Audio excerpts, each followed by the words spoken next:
Hello, everyone, and welcome to Tabor Talk. Boy, it turned out to be a pretty good day here. It was kind of cool this morning. I actually had my winter coat on. Now it's like in the 60s. Okay, getting right into this. Boy, what a podcast.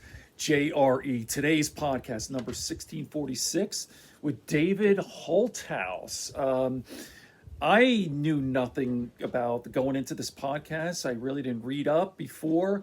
I didn't know who David Holthouse is. It just says here's the director of a new docu-series on Hulu called Sasquatch, involving a triple murder.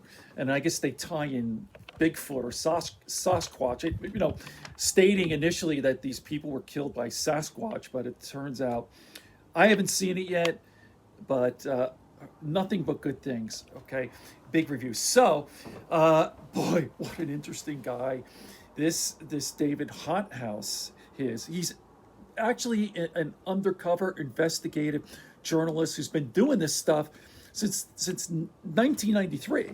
Like real sketchy, dangerous stuff, like the neo-Nazi skinheads, all this stuff, like these crazed out right wing groups, nut jobs, hate music and all that. I mean, it's just really interesting stuff. And I didn't expect this to be so damn gripping and compelling. He tells the story of how he was raped when he was 7 years old. And he talks about later on how he obviously followed, he knew who the guy raped him and he was still alive. And in his 30s, he planned on killing him, right? So turned out he never did. Well, thank goodness. But he talked about meeting him, and he talked about how he still to this day he'd like to kill him and all this kind of stuff. I mean, this is a crazy podcast. Just listen to.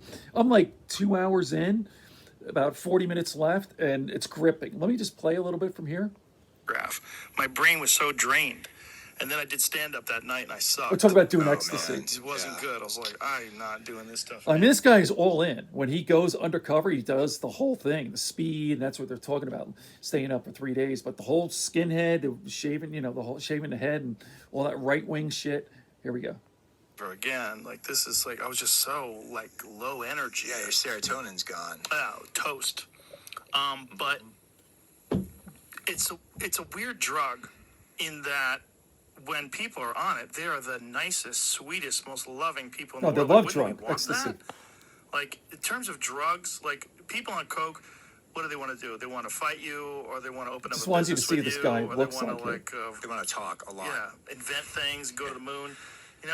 People on MDMA, they want to hold your hand, They want to hug you. They want to dance. But I'll continue this just in a second. But when he talked about how he was raped, one of his fears that you never think about is the victim turns into the rapist later on in life. It happens. Now, he pointed out that it's kind of a myth that it happens almost always. That's not true. Most people who've been raped don't become rapists themselves, but in fact, it does happen. So when he was a teenager, he was worried about this. He was like, oh my God, am I going to be a victimizer, or am I going to become a pedophile rapist? That's real interesting. You never think about that.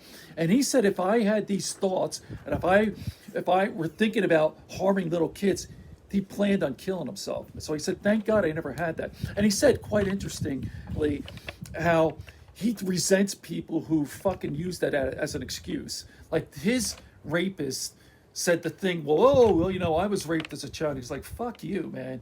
Don't give me that excuse. So that's real honesty. And I never really thought about that. And Joe talked about the time when he was almost raped 2 times, right? I don't know if people have heard the story, when he was like 7, 8 years old.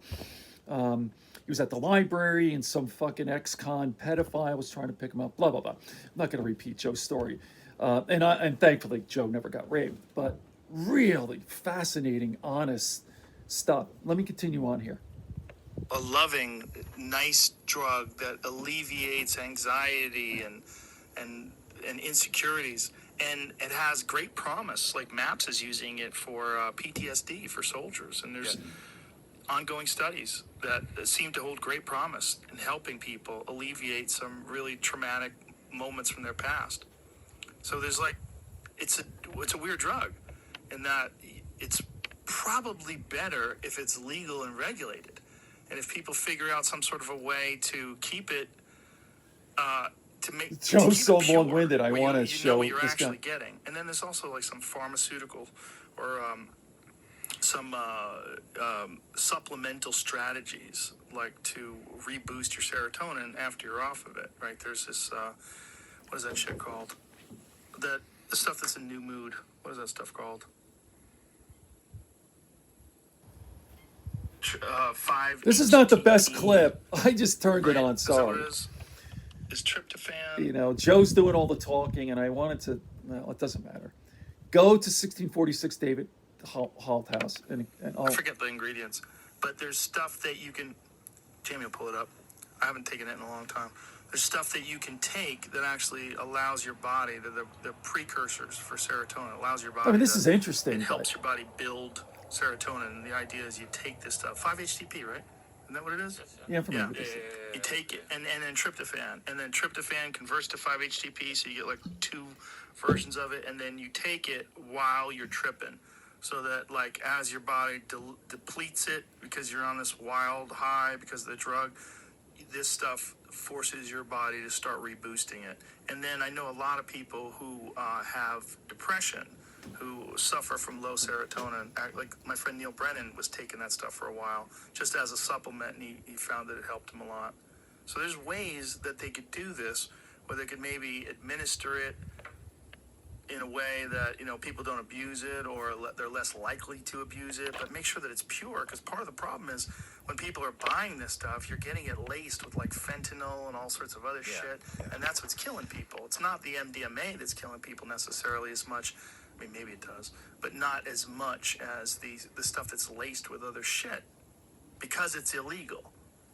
Right. People don't know what they're buying. I mean, we always like Okay, tried so to there get he is. what we call All the, that time. the molecule. The molecule was like the good shit. And the good shit really came from Seoul, South Korea. There was like It's kind of really dark. decent shit that came from Amsterdam, but the pure stuff, like batch after batch, was coming from South Korea. Why South Korea? There were labs there that were just whatever. I mean, that's where we had a source, I guess. You know, I mean, Okay. like in my experience. So there you go. Very honest. This whole thing, really, really interesting. So check it out. First, you know, I'm going to watch the documentary now on Hulu, Sasquatch, and then check out Joe Rogan, JRE, number 1646, David Holthouse. Good friends, good books, and a sleepy conscience. Peace, love, and understanding here in Tabor.